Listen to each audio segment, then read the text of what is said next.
Empezamos. Hola. ¿Cómo va?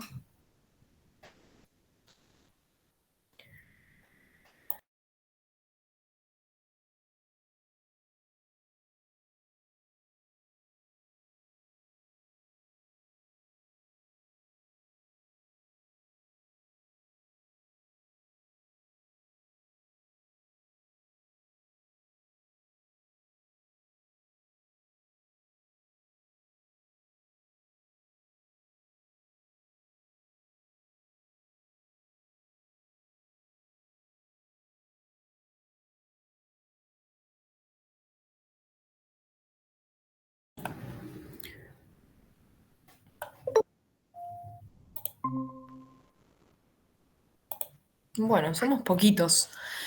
Nada, les quería consultar, ¿qué onda rinden el miércoles? TP1 y TP2, ¿verdad? Sí, sí. Perfecto. ¿Y ya les dieron la nota para, perdón, la nota no, el parcial para lo que sería el segundo parcial a mediados de octubre o noviembre? No sé si ya les dieron la fecha o no. Ah, no sabía que había otro parcial más.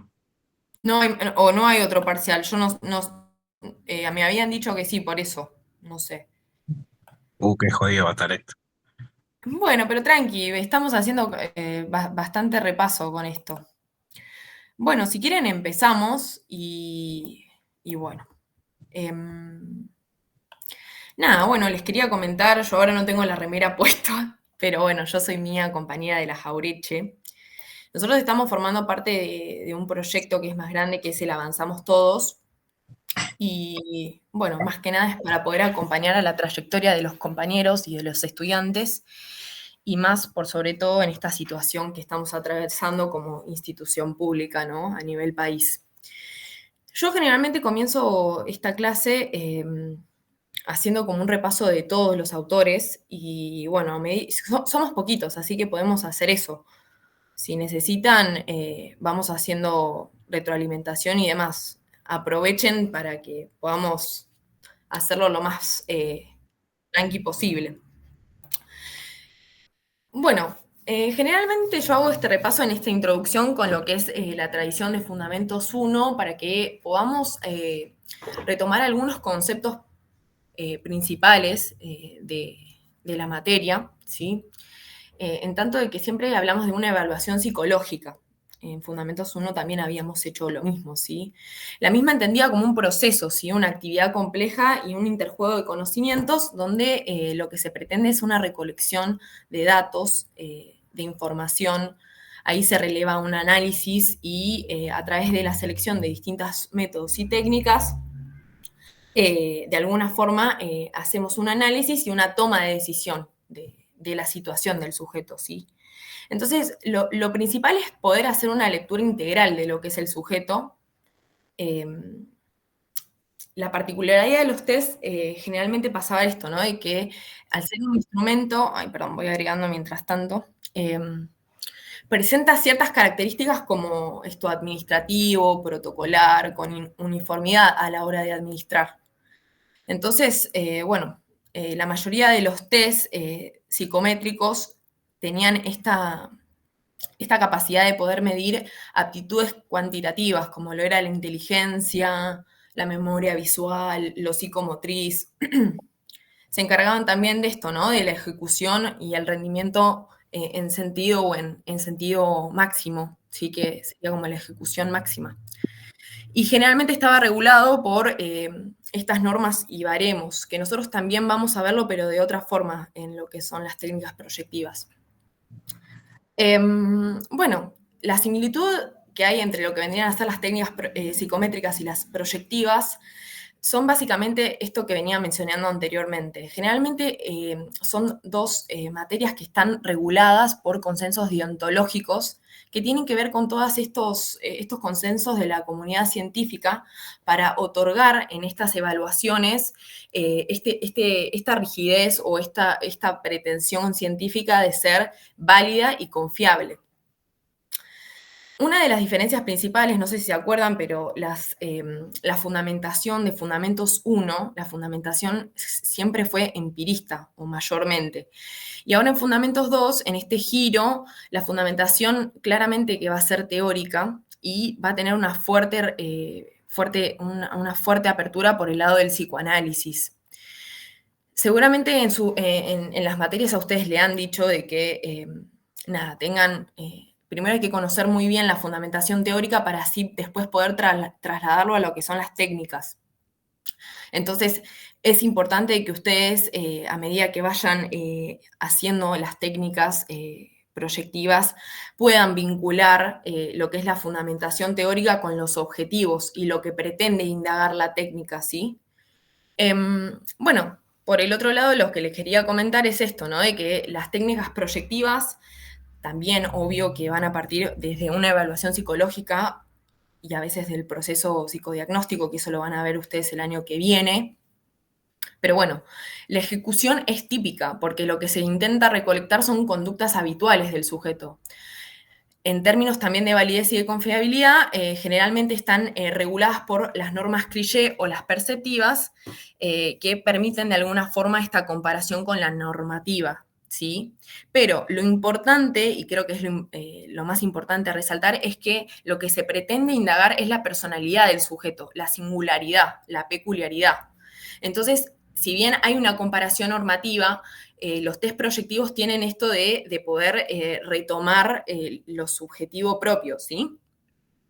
Y otra de las cosas, por menos importantes, y ya para pasar a los textos, la confiabilidad rectora de todo lo que es las técnicas mayormente es de test y retest. Estos son simples datos para que después ustedes lo tengan en favor para la articulación de lo que es el final. Bueno, yo generalmente también retomaba en la clase anterior de repaso para comentarles también de que en YouTube hay un material desgrabado de Fundamentos 2 y hay de otras materias por si les interesa en la Jauretche Psico. El programa les va a dar una pista que es lo que es primero esto, ¿no? De que el objetivo tiene en poder conocer la estructura psíquica, ¿sí? Los actos psíquicos, las características psicológicas del sujeto, dentro de todo lo que es una evaluación psicológica o un psicodiagnóstico. Entonces, lo que nosotros queremos hacer de alguna forma en esta cátedra es arribar a una descripción, a una comprensión individual, interpersonal, social del sujeto entrevistado, ¿sí? Y bueno, no sé si estuvieron viendo, después ustedes me dirán, lo podemos dialogar en el grupo. En el primer parcial les tomaron, no sé si vieron las preguntas y demás, pero bueno, sé que a percepción, la distorsión aperceptiva estuvo en todas o en la mayoría de los parciales. ¿Y por qué vuelvo a resaltar este concepto? Porque en el programa lo retoman como una noción superadora, ¿sí? Un concepto principal. Entonces, yo no quiero decir nada en términos así de afirmar, pero hay una posibilidad que en esta segunda instancia, en este recuperatorio, también pregunten por la distorsión aperceptiva, porque es posta que es como un concepto nodal. Y también hubo una actualización en el programa este año, entonces les toman la unidad 1 porque es la unidad troncal en la que ustedes van a tener que articular con próximas unidades. Entonces está bueno, si bien es un garrón, nada, les va a servir para el final y para poder articular con lo que se viene de la materia. Entonces, bueno. Profe, ¿te puedo hacer una pregunta? Sí, obvio, decime. Pero el tema, o sea, sí, este concepto es importante, nos tomaron Ujú, en el parcial claramente, pero el ujú, problema es, tipo, te preguntan por lo que es la distorsión aperceptiva. sí. ¿Vos qué es lo que pretende la cátedra que nosotros expliquemos en esa pregunta? Porque por ahí definís lo que es distorsión aperceptiva, pero por ahí no, es como que sí, pero algo más. ¿Y qué es eso, algo más que quieren? Perfecto. Sí, mira, si querés, ahora a medida que vayamos haciendo texto por texto, te comento, pero básicamente la percepción es como es este constructo conceptual y teórico que es superador, porque generalmente, de hecho pasa, cuando nosotros vemos los textos, vemos muchas conceptualizaciones por parte de lo que es la proyección, y como que genera un poco de confusión a veces desde qué perspectiva tomar o desde qué perspectiva se pone lo que es la proyección como un mecanismo general. Acá lo que pasa con la distorsión aperceptiva o lo que es la percepción, que esto lo vamos a ver con Leopold Belak, que también es uno de los autores que crea esta técnica proyectiva que es el CAT. La distorsión aperceptiva involucra la interpretación por parte del sujeto, ¿sí? Por parte del individuo en realidad. Pero es como toda esta interpretación que uno le hace a lo que se percibe. Entonces es por esto que en la indagación o en la evaluación de lo que es la personalidad, claramente lo que se va a reflejar en las técnicas va a ser la percepción, la distorsión aperceptiva del sujeto, porque es lo que el sujeto interpreta de aquello que se presenta como estímulo o de aquello perceptivo, ¿no? Pero bueno, es algo más a retomar más adelante. No sé si te respondí con eso, Santiago. A veces es, no sé también con qué profe estás, pero nada, eso, te escucho. No, no, es que, o sea, yo cuando me lo preguntaron, creo que di la Sí, definición, la había estudiado, esto que decía que es la interpretación subjetiva ante el estímulo, digamos, sí. pero bueno, no sé, no sé si era eso o si teníamos que dar alguna otra explicación más que la definición en sí, pero yo tampoco, en la pregunta tampoco entendí que pedían más que eso. Yo entendí que en la Claro. pregunta te preguntaban qué es distorsión aperceptiva o tenías que poner qué es distorsión aperceptiva y los grados de distorsión aperceptiva, y bueno, y era eso. Pero no sé si con eso alcanzaba, pero entonces por eso digo, no sé cuál es el objetivo o sea, de cómo lo tenemos que desarrollar o cómo tendríamos que contestar una pregunta que nos pregunten precisamente por el concepto de distorsión aperceptiva. Claro, sí. Sí, pasa por ahí, entiendo. Igual vos estás, obvio, en todo derecho de poder decirle al profesor que te haga una retroalimentación de tu parcial.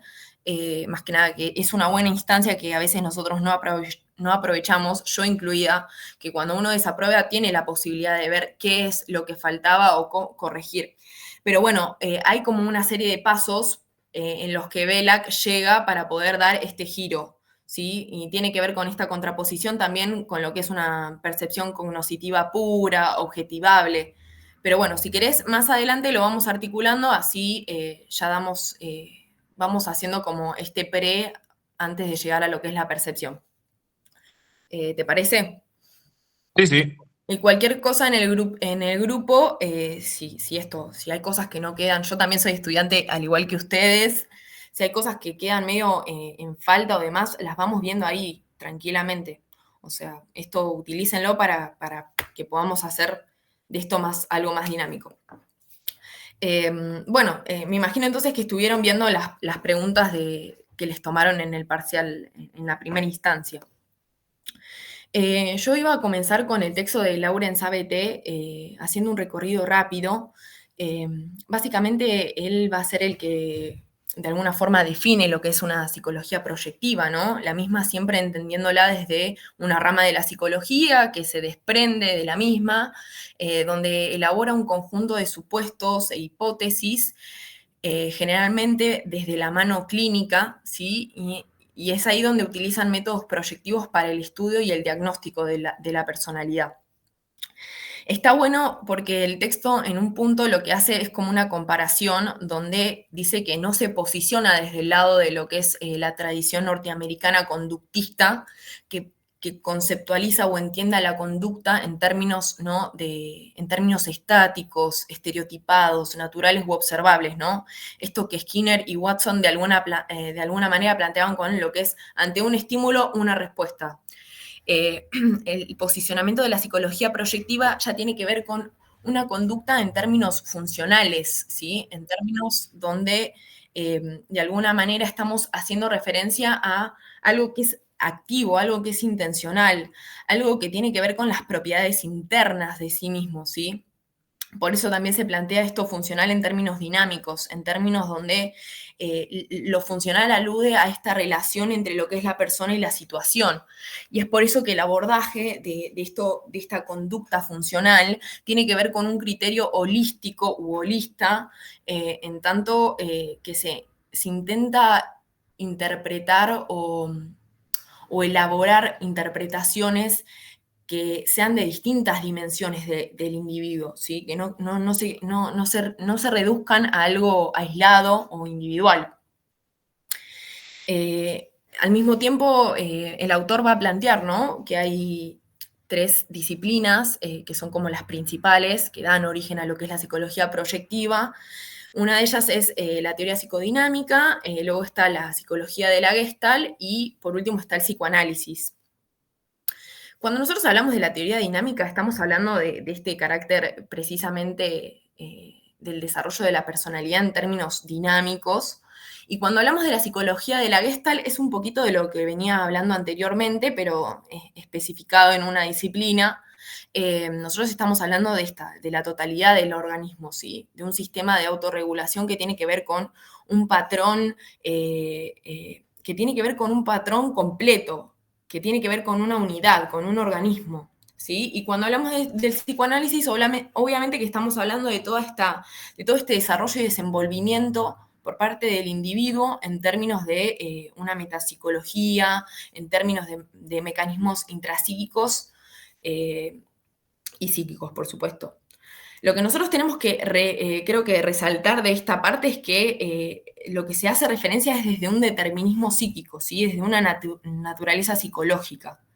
Y es acá donde la matriz conceptual, la más principal, es la personalidad. Y cuando nosotros hablamos de personalidad, tenemos que entenderla, como mencionábamos anteriormente con esto de la conducta. No es algo estático, no es algo rígido, no es un rasgo estático, ni una colección, no es una mera colección, sino que estamos hablando de un proceso que tiene una influencia por parte de las interacciones dadas en el ambiente y a su vez va a estar totalmente atravesada por la experiencia y la adaptación de la realidad por parte del individuo, ¿sí? Entonces, los procedimientos proyectivos van a tener esta pretensión de indagar a la personalidad, como veníamos hablando anteriormente, ¿no? De hablar de influencias e interacciones por parte del individuo, donde hay experiencias en términos de su historia pasada como del mundo cambiante. Yo creo que estas son las características principales que es probable que les tomen, depende de qué autor, pero bueno, hablar de esta cuestión dinámica, motivacional, intencional, también cambiante por parte de la personalidad, ¿sí? Con respecto a lo que es la percepción, el autor va a plantear que los métodos proyectivos van a depender de la acción de mecanismos perceptuales por parte del individuo. ¿Y esto qué es lo que quiere decir? ¿No? De que básicamente todos los actos perceptivos por parte del individuo van a tener también una dirección, porque primeramente es individual, ¿no? De esto, ¿no? Una selectividad general, ¿sí? Y esta noción de un concepto de sí mismo. Son características principales porque van a dar a entender los factores internos en la percepción, ¿sí? Y porque es un poco de lo que venía mencionando anteriormente. Cuando nosotros hablamos de lo que es el concepto de sí mismo, estamos haciendo referencia a esta posibilidad de reestructuración, como también de aquello que se puede mantener como inalterable. A eso tiene que ver un poco lo que es también ¿no? Esta posibilidad de ser cambiante, pero al mismo tiempo de permanecer, que si lo llevamos a nuestra jerga es eso también la personalidad, ¿sí? Y bueno, después habla un poco de lo que son las características de las técnicas proyectivas, y creo que esto está buenísimo, porque lo que plantea es que cuanto más estructurado está el estímulo, más va a haber una dependencia en el sentido común nuestro, ¿sí? Entonces, ¿qué es lo que va a pretender la técnica proyectiva? De una presentación de estímulos ambiguos, poco estructurados, para que haya mayor oportunidad de que se desenvuelvan los factores internos de la percepción, ¿sí? Eso es más que nada lo principal. de este texto. Por otro lado, nada, comentarles eso. Para mí, las tres, ustedes tienen que focalizar en el texto en lo que son los antecedentes, la concepción de personalidad y el concepto de percepción, desde Lawrence ABT.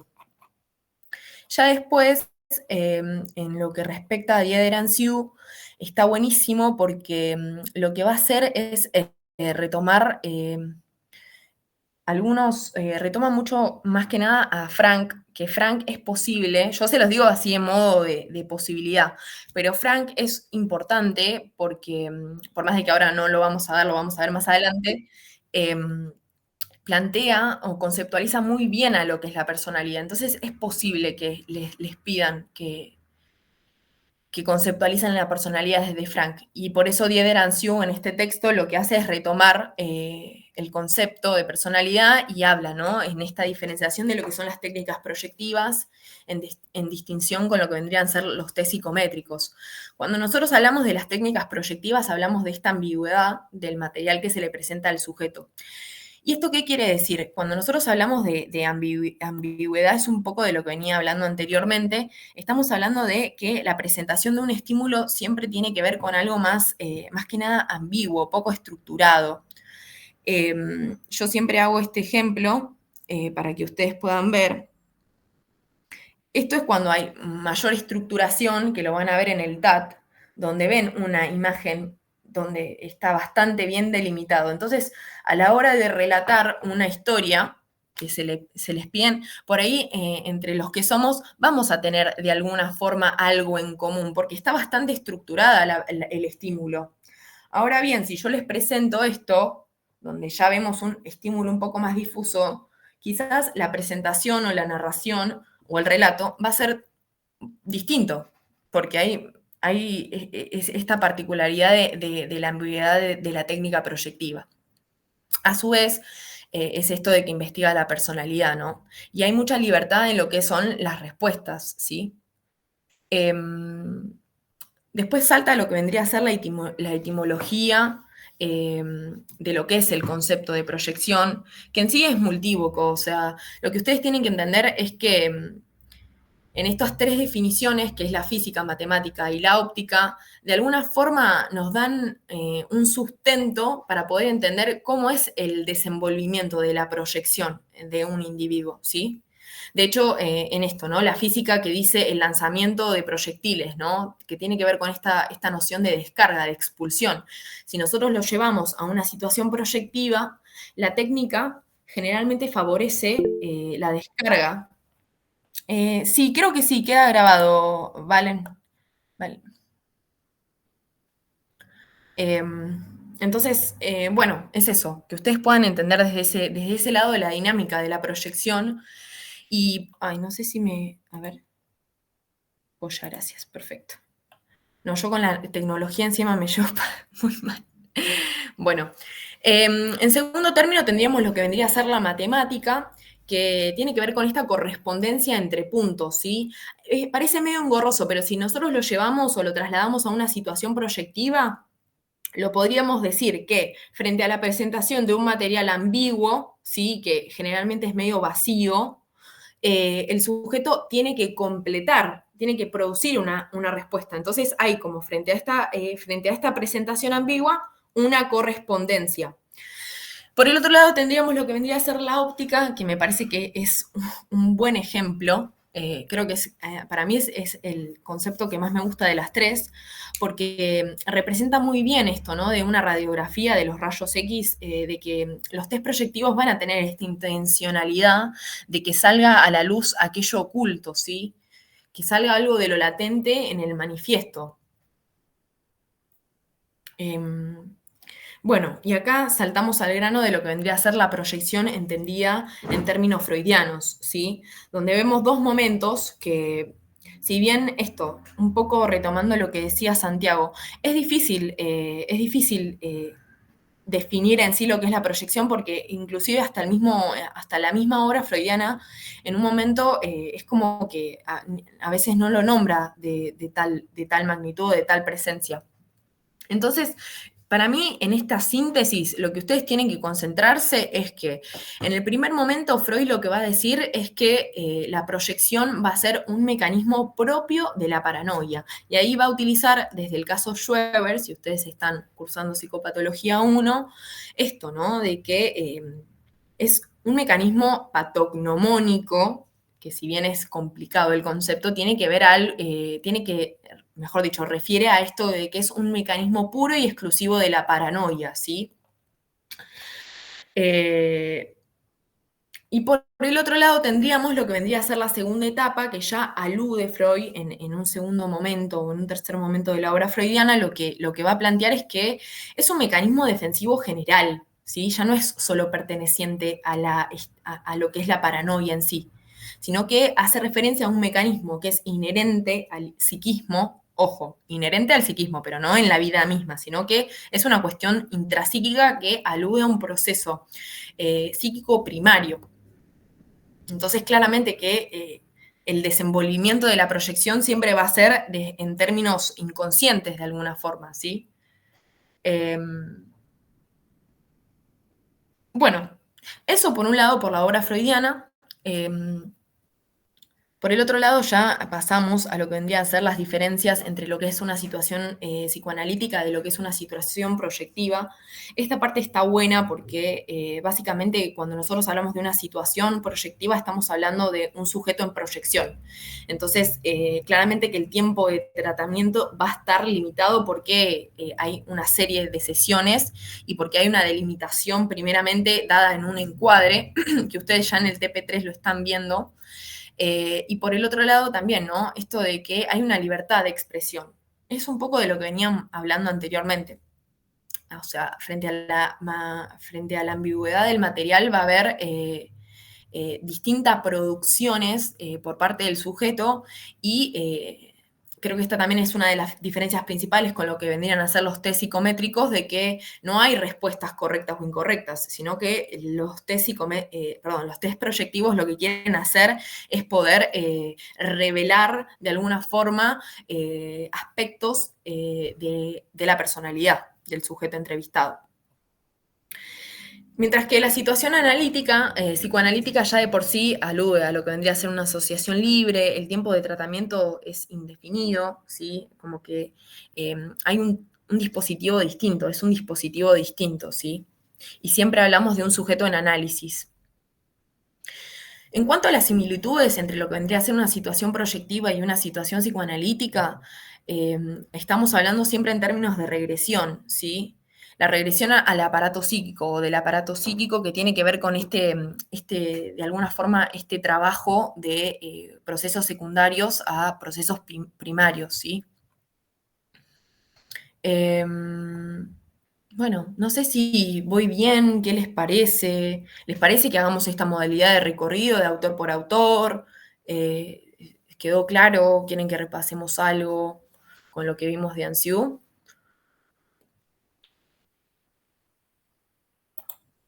Si Para mí no, sí. venimos bien, profe, pero bueno, todo va a depender después de lo que, si nos quieren hacer la fatality en el recuperatorio. Porque No, ahí, si no hacer la fatality en no. el recuperatorio, ya está. No hay mucho para hacer. No, tranqui, mira, yo al finalizar la clase les voy a pasar materiales de la cátedra que están buenos y vamos hablando. Yo no tengo problema en estos días. Sé que rinden el miércoles, así que frente a cualquier duda o demás, yo estoy para que hablemos, no hay problema. Bueno, si les parece, cierro esto con esto de los tipos de proyección de Ansiú, que para mí puede ser que se los tomen o no. Em, lo que nosotros tenemos que entender es que o sea, hay diversos tipos de proyección dados en las técnicas, que van a ser tres. Son las técnicas psicométricas, que ya la veníamos un poco hablando, las técnicas de expresión, que las técnicas de expresión, si bien ahora en la parte práctica no lo vamos a ver, anótenselo que es para la hora del juego, ¿sí? Que es una técnica que van a ver en pos del final o para el final, o para la promoción. El sujeto tiene entera libertad con respecto a las consignas y al material presentado. Por eso siempre hablamos de técnicas de expresión. Y cuando ya hablamos de técnicas proyectivas, estamos hablando de esta cuestión de de poder interpretar los estímulos que se presentan. Por otro lado, creo que esto también es importante, Ansiu va a plantear 3 tipos de proyección en los test proyectivos, ¿sí? Tenemos la proyección complementaria, la proyección catártica y la proyección especular. Lo que quiero comentarles también, para que lo puedan anotar, es que estos tipos se pueden ver mucho, se ven muy claros, al menos en la especular y en la catártica, en el cuestionario desiderativo de Jaime Bernstein, en la unidad 4, si no me equivoco. Cuando nosotros hacemos referencia a lo que es la proyección especular, siempre estamos haciendo referencia a este tipo de proyección donde el sujeto, de alguna forma, reencuentra en la imagen del otro características que pretenden como propias, ¿sí? Y esto tiene que ver un poco con lo que es la idealización. Básicamente, el sujeto atribuye a un otro algo como si fuera del espejo mismo, ¿sí? De su propio espejo. Por el contrario, la proyección catártica lo que hace es proyectar en un otro aquello que no puede aceptar de sí mismo, ¿sí? Es aquello rechazado. Entonces lo desplaza a la imagen de un otro, haciendo alusión a distintas características o emociones que no considera como sí mismas. Y por último, la proyección complementaria es aquel sujeto que proyecta sobre otro para completar o compensar algo que falta dentro de sí mismo, ¿sí? Nada, es eso, para que ustedes tengan en cuenta. Por otro lado, y por último, es un texto muy largo el de Ansiu, va a plantear los 2 tipos de categorías de las técnicas proyectivas. Yo quiero que con que se queden esto simple es esto, ¿no? Cuando hablamos de las técnicas proyectivas temáticas, que son las que vamos a nosotros a dar fuertemente en esta materia, como el TAT, el CAT, pata negra, TRO, lo que se intenta hacer es que se puedan revelar contenidos significativos por parte de la personalidad del sujeto, ¿sí? Que tiene que ver con esta naturaleza de los conflictos, tiene que ver con los deseos, tiene que ver con las reacciones, tiene que ver con la angustia, tiene que ver con los mecanismos defensivos, con toda esa parte. Mientras que cuando hablamos de las técnicas proyectivas estructurales, ya estamos haciendo referencia a, de alguna forma, un diagnóstico clínico que tiene que ver con, más que nada, son las láminas del Roger, ¿sí? Generalmente como que tienen este diagnóstico estructural. Esto creo que está bueno y es interesante comentarles de que Fundamentos 2 no tiene como objetivo principal diagnosticar mediante estructura. Yo no sé si los profes les han dicho esto o no, pero básicamente lo que pretende la cátedra es que ustedes puedan elaborar e interpretar de manera hipotética, siempre en términos relacionales, pero nunca haciendo referencia a, bueno, esto es neurosis. No nos interesa, o al menos no es un objetivo principal. Sí se puede hacer tendencias, ¿sí? En base a los mecanismos defensivos operantes, al tipo de la angustia, pero no sentenciar, ¿sí? Bueno, ya pasamos al texto número 3, que es el de John Bell. Ahí está buenísimo porque él va a retomar también distintos conceptos de la proyección, pero se va a quedar con esta etimología del latín que es lanzar hacia adelante, ¿no? Entonces, bueno, retoma estas cuestiones, ¿no? De que la proyección es algo inconsciente, es algo defensivo, tiene que ver con la atribución a otros, con los impulsos, con los sentimientos, las ideas, las actitudes, pero también no solamente se reduce a una cuestión o a un proceso inconsciente, sino también que tiene que ver con la manifestación y la expresión del material autobiográfico consciente, ¿sí? Por eso este lanzar adelante o lanzar hacia adelante en las técnicas proyectivas, lo que va a hacer el sujeto es manifestar aspectos de su personalidad, lanzándolas hacia afuera. La fundamentación teórica que va a tomar Bell también retoma, ¿no? Esto de que la personalidad entonces no es un fenómeno estático, sino que es un proceso dinámico. Entonces, esto también quiere decir de que el fenómeno no se reduce a algo superficial, sino que también tiene que ver con esto profundo, ¿sí? Entonces, nosotros a la hora de elaborar estas interpretaciones, cuando nosotros, o sea, van a haber rasgos de la personalidad que van a ser observables, pero no todos. Por eso, desde la fundamentación teórica, esto oculto es esto inconsciente, ¿sí? Que a veces inclusive es inconsciente y está en modo oculto por parte del individuo entrevistado. Yo les quería comentar esto, ¿no? Y por último, hay fuentes que toma John Bell, más que nada para poder plantear este carácter de las técnicas proyectivas. ¿Sí? Generalmente los aportes de Freud tienen que ver con toda esta producción por parte del inconsciente y estos descubrimientos metapsicológicos en términos tópicos, dinámicos y económicos. Y cuando nosotros hablamos de la Gestalt, es un poco de lo que venía mencionando anteriormente en el texto 1, que es el de ABT, que tiene que ver en poner el acento a la totalidad de la conducta, ¿sí? No podemos hablar de un individuo en términos aislados, sino desde un patrón total, ¿sí? En donde un todo es significativo, la experiencia total del individuo. Por el otro lado, lo que vendría a ser el aporte por parte de lo que es la psiquiatría clínica tiene que ver con todo este carácter descriptivo a la hora de presentar y comparar sujetos normales y anormales. Por el otro lado tenemos lo que vendría a ser la antropología cultural, que de alguna forma tiene que ver con todos estos determinantes socioculturales de la personalidad, ¿sí?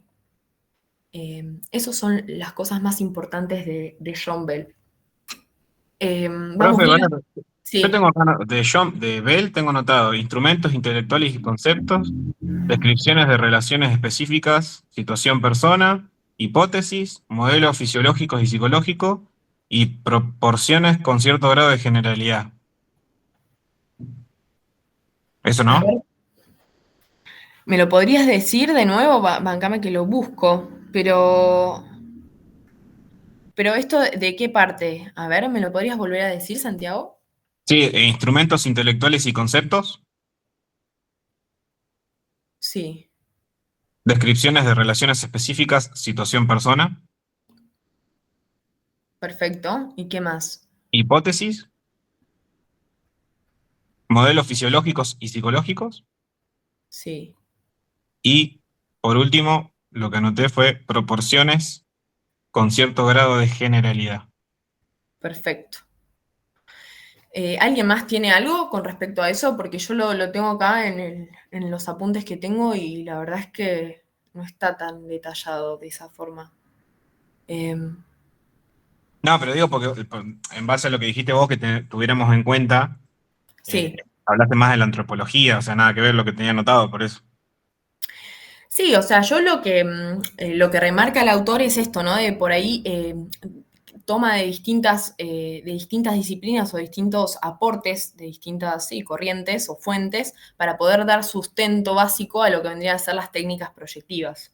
Pero escúchame, mándamelo, ¿vos estás en el grupo de fundamentos del de la Jaureche? No, no estoy. Bueno, si querés, no sé, podemos ver No tengo cómo... anotado, esto es anotado nada más, son dos Mm, renglones que tengo anotado eso, que anoté como a tener en cuenta, pero no es que tengo perfecto. mucho más, es eso que te dije nada más. Bueno, de una. Mira, sí, si querés lo que podés hacer es eso, me lo mandás y en base a eso, en este día, vemos cómo podemos profundizar, porque quizás es importante. Yo no sé el resto de las compas si tenían lo mismo o demás.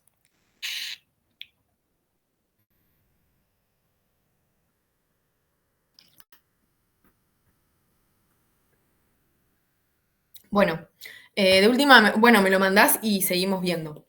Em, Hola, ¿cómo va? buenas.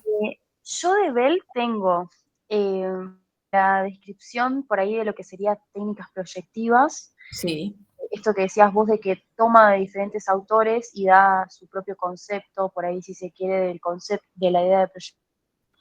Y la personalidad es como este proceso no estático, proceso dinámico, Eso nomás tenía. Perfecto. Sí, en realidad por ahí es esto, ¿no? Yo no quiero dar ninguna afirmación porque la verdad que a veces la cátedra es bastante específica con lo que pretende tomar. Pero bueno, esto del concepto que él toma de personalidad y esto de lanzar hacia afuera o hacia adelante es lo más importante. Pero bueno, después si quieren les puedo pasar un punteo para que lo tengan. Pero bueno, vamos a ir al grano de esta unidad que es Leopold Belak, que como yo les comentaba anteriormente, él va a ser el que proponga el CAT, que es una técnica proyectiva temática que más adelante van a ver. Para mí es importante que puedan retomar el concepto técnico que dice el texto, ¿sí? Con respecto a lo que es la percepción y la distorsión aperceptiva. Pero para mí lo que se tienen que focalizar es esto, ¿no? De que para mí, yo lo sintetizo así, y después ustedes de última, con los aportes que les dijeron los profes y lo que tienen de lectura, le dan más fortaleza. Pero para mí cuando nosotros hablamos o sea, ¿qué es lo que va a decir? Al haber tantos conceptos de proyección, generalmente siempre hacían referencia a procesos perceptuales generales. Acá lo que Leopold Belak va a hacer es darle una entidad al sujeto en términos de actividad, de algo más activo, ¿sí? Ya no estamos hablando de un sujeto que recepciona pasivamente el estímulo y responde en consecuencia, sino que estamos haciendo de lo que venía hablando anteriormente, de un sujeto activo, ¿sí? Que va a modificar al estímulo que recibe, porque va a haber una interpretación dinámica y significativa de aquello, ¿sí? Tiene que ver con toda esta masa perceptiva, que es que por ahí esto es también la frutillita del postre. Hace alusión a todas estas experiencias pasadas que de alguna forma van a pensar e interpretar un estímulo de una forma que es singular. Y ahí está, creo que lo importante. Porque si yo les hago, por ejemplo, un ejemplo, ella estaba re nerviosa. Si ustedes piensan en una mesa, sí, o sea, lo que yo les estoy diciendo, todos vamos a pensar en una mesa totalmente distinta. Quizás en algunos tengamos concordancia y demás, pero todo tiene que ver, porque yo por ahí ahora estoy pensando en la mesa en la que está la computadora ahora. No sé, otra persona está pensando en la mesa de la facultad, qué sé yo. Entonces, son todas estas cosas que de alguna forma, también, ¿no, Santiago? Esto que decíamos anteriormente. No podemos sintetizar el percepto, aquello que se ve, de forma objetiva o pura, ¿sí? O cognoscitiva. Creo que es este el salto, y creo que esto también es interesante, porque la propuesta de Belak es ir más allá del percepto, es ir más allá de lo que se percibe. Si bien nosotros podemos manejar en términos de hipótesis de que lo que les mostraba hoy, ¿no? Y bueno, esto es una mujer y un hombre, después vamos a ver. Pero en lo que nosotros interpretemos, en lo que nosotros produzcamos, va a ser totalmente va a ser el involucramiento, va a ser la interpretación que nosotros le damos a eso. Para mí es eso lo más importante. Entonces, puesto con esto de que hablamos de que es una interpretación subjetiva de aquello que se percibe, Belak va a plantear estos distintos tipos de distorsión aperceptiva. Estos distintos tipos de distorsión aperceptiva que se pueden entender también en términos de gradientes, ¿sí? En términos de grados.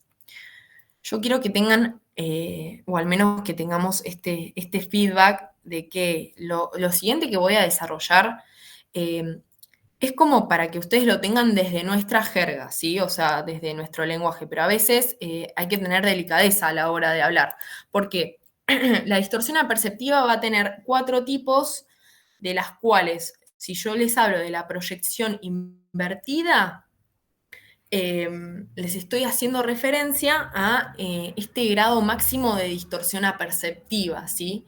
Que generalmente, y esto entre comillas y comillones, suele estar desde un lado de patologizante, ¿sí?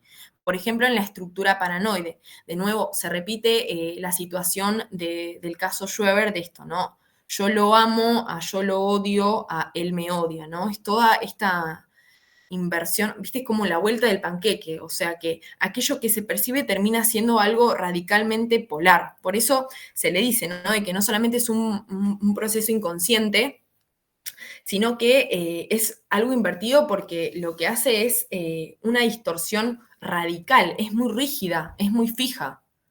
¿Sí? Hay mucha atribución del sentimiento de parte del sujeto a lo que se percibe, que termina como aplacando la percepción misma. Además hay formación reactiva. Exactamente. Además, se incluye este proceso de formación reactiva. Entonces, frente a un impulso inaceptable, como en el caso Schweber de yo lo amo, en esta formación reactiva sucede esto de un yo lo odio. Entonces, en la represión y en la proyección invertida, como hay toda esta cuestión que se externaliza, se lleva para un otro, lo que va a hacer es él, esto, ¿no? Yo lo odio y él me ama, él está enamorado de mí. ¿Puede ser que sea así?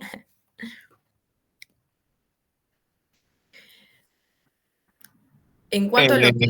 Sí, sí, en realidad creo que es yo lo amo, yo lo odio, opera el super yo no lo odio, él me odia. Exacto, exactamente. Exactamente, pero ¿ustedes entienden por qué es esta proyección invertida? Porque hay como por demás una interpretación subjetiva que termina aplacando lo que es el percepto en sí mismo. Que si bien sabemos que no hay algo objetivo, hay a veces consensos donde, como les comentaba anteriormente, nosotros vemos en esta imagen que les muestro y vemos figuras, vemos una mujer, vemos un hombre. Pero acá es como que se le atribuye mucho o por demás. Por eso es como que la vuelta al panqueque, como que es mucha atribución significativa por parte de uno, la interpretación de uno. Entonces no termina de cuajar. Entonces, bueno, después tenemos lo que vendría a ser la proyección simple, que también es como el grado medio de la distorsión aperceptiva. También hacemos referencia a que es un proceso inconsciente y ocurre en la vida diaria misma, ¿sí? Pero ¿qué es lo que pasa? ¿Cuál es la diferencia? Es que tiene menor rigidez a la anterior proyección, porque la proyección invertida, es así. Acá al haber menor grado, hay como menor grado de distorsión aperceptiva, ¿sí? De toda esta involucración o este involucramiento, mejor dicho, de subjetivo. Y también siempre va a estar liderado de alguna forma o ligado, mejor dicho, a toda esta masa perceptiva que tiene que ver con todas las imágenes previas por parte del sujeto, ¿sí? Entonces esto, por ejemplo, en un ejemplo así medio boludo, esto, ¿no? Uno llega tarde al laburo y está así llegando y dice, seguro llego tarde, mi jefe me va a reputear, me va a preguntar qué es lo que hice, me tuve que dar explicación y al final no termina pasando nada, sino que es como esta suposición que se le da en toda situación, que tiene que ver también con un otro. Por el otro lado, entonces en el tercer lado tenemos lo que vendría a ser la distorsión aperceptiva más sensible de los estímulos, que es la sensibilización, que es básicamente la sensibilización perceptual, ¿sí? Tiene que ver esta diferencia entre lo que vendría a ser la proyección simple de la sensibilización, es que la distorsión aperceptiva que hay tiene que ver con impulsos más básicos, más simples, que se sintetizan en este orden de la sensibilidad o de lo sensible del estímulo, ¿sí? Pero suelen ser distorsiones más tranquilas. También tiene que ver con un proceso inconsciente. Y por último, tenemos lo que vendría a ser la externalización, que este es un buen ejemplo. Yo siempre les repito el caso del CAT, del TAT, del pata negra. ¿Por qué? Porque en la externalización, este grado de distorsión aperceptiva es como la más común de todas en una situación proyectiva. ¿Por qué? Porque cuando un sujeto relata o narra una historia, siempre va a haber un involucramiento por parte de una situación propia, ¿sí? Entonces hay algo relacional ahí, hay una distorsión aperceptiva en ese sentido. ¿Qué es lo que va a suceder? Entonces, en el proceso de elaboración del relato, siempre va a ser en términos preconscientes, ¿sí? Porque va a haber como una articulación desde ese lado, ¿sí? Donde va a haber una distorsión aperceptiva en tanto interpretación significativa y subjetiva. Ahora, en el momento hipotético donde se haga un interrogatorio y se haga una relectura de la situación, o sea, del relato, quizás eso se pueda hacer consciente. El autor a su vez va a plantear entonces otros casos para que nosotros podamos entender cómo es el desenvolvimiento de la distorsión aperceptiva. Entre ellos tenemos lo que vendría a ser la hipnosis, la psicosis, la transferencia y los fenómenos psicológicos colectivos. Está bueno para que ustedes puedan de alguna forma entender cómo es esta influencia, ¿no? Porque lo que pasa, por ejemplo, en los fenómenos psicológicos colectivos es que cuando un individuo forma parte de un grupo, ¿qué es lo que sucede con la masa? Ve al mundo a través de los ojos de su masa, de su grupo de pertenencia. Ahí está el tema de la distorsión aperceptiva también, ¿sí? Eso sería como lo más importante del texto de Belak. ¿Qué les pareció? ¿Les pareció bien? ¿Entendieron? ¿Quieren que repita, vuelva? ¿Quieren que sigamos? Como ustedes quieran, ¿eh? Porque por ahí si no se entendió también podemos volver a retomar.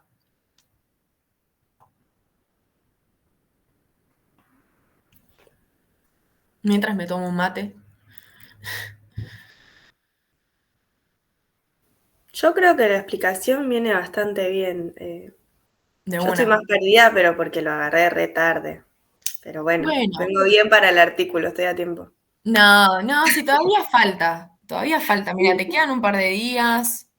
Em, Mientras que no tiren la fatality, yo estoy en esa igual, no me muevo de ahí.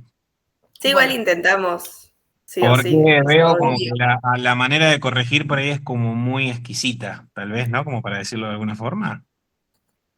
Y sí, a veces depende. No se busca que vos puedas meter un gol, hay que meter un gol de manera tipo fútbol champagne. Sí, Entonces ya ahí cambia la cuestión, porque no es solo... sí. Olvídate, de hecho, mira, siento, a mí me pasó que estudiándola hay como un lenguaje muy técnico y a veces es medio difícil de poder poner el posicionamiento de uno. Pero también depende mucho el profe y demás.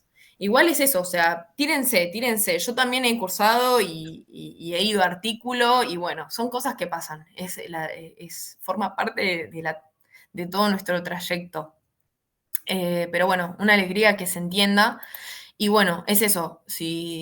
Bueno, si les da timidez hablar, a mí también me pasa eso en los grupos de estudio y demás.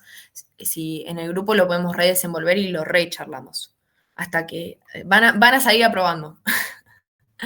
Así que bueno. Bueno, también ya pasando a lo que es el próximo texto, les quería comentar que Jaime Bernstein es un psicólogo argentino. La pronunciación sí las voy a deber. Si hay algo que se me cagan de risa mis compañeras, es que tengo una pronunciación muy pedorra. Así que bueno, pero lo importante es que, lo importante y lo más relevante que tenemos que de entender de este texto es obvio que no se los van a tomar, pero sí que ustedes lo puedan de alguna forma articular para lo que se viene, para los próximos trabajos prácticos. ¿Por qué?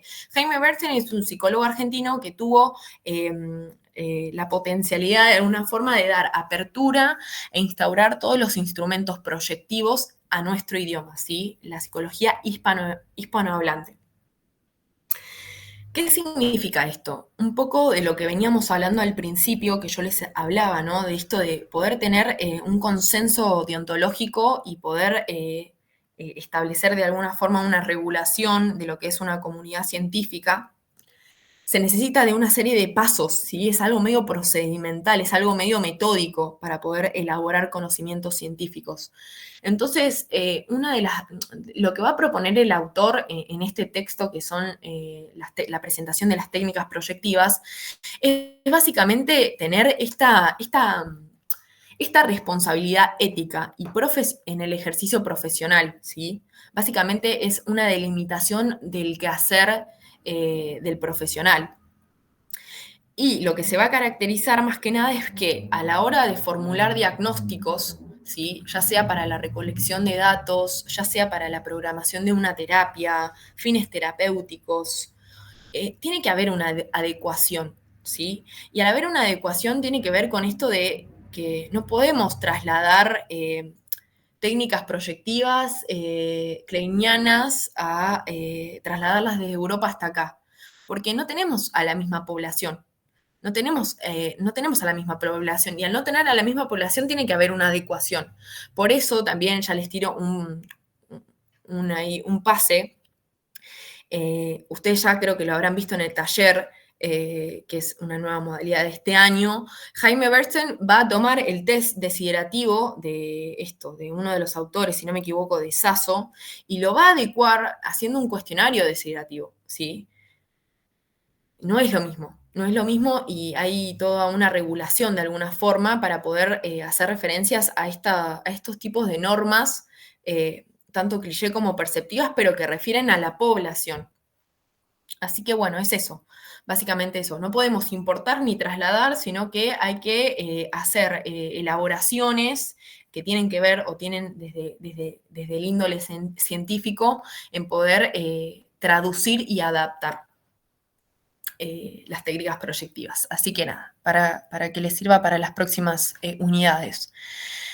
Luego tenemos a lo que vendría a ser el texto de Frank, que son los métodos proyectivos para el estudio de la personalidad, y acá sí es para mí también la frutillita del postre. Había un montón de cosas, pero Frank va a conceptualizar muy bien a la personalidad y creo que, si no me equivoco, es Sanciu quien lo retoma. ¿Por qué? Porque va a conceptualizar muy bien a la personalidad porque la va a entender esto, ¿no? De poder, de que las técnicas proyectivas tienen el objetivo, tienen la pretensión de poder evaluar la personalidad. Entonces, ¿qué significa esto? Poder de alguna forma indagar el mundo privado e individual del sujeto, ¿sí? Ni más ni menos que la personalidad. Y la personalidad tiene que ver con toda esta influencia de alguna forma o la interacción en términos de socialización y de individuación.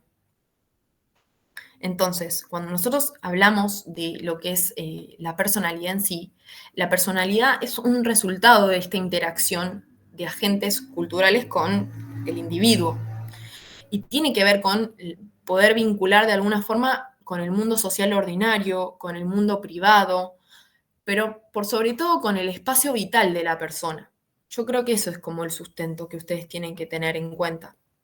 Porque si bien es eso, ¿no? La cultura es proveedora de una serie de patrones, de sentidos, de creencias socialmente sancionadas, pero hay como ahí una actividad por parte del individuo en este proceso de individuación, ¿vale? En este proceso de socialización e individuación, que va a tener una relevancia a la hora de producir esto singular, peculiar, ¿sí? Que va a estar atravesado por todas las experiencias y los sentimientos. Para mí es eso, por eso lo redundante de esto es esto, volver a plantear de que la personalidad tiene este carácter dinámico, ¿sí? Que tiene que ver con una apropiación de alguna forma de los sentidos y de la significación, y modos de organización afectiva.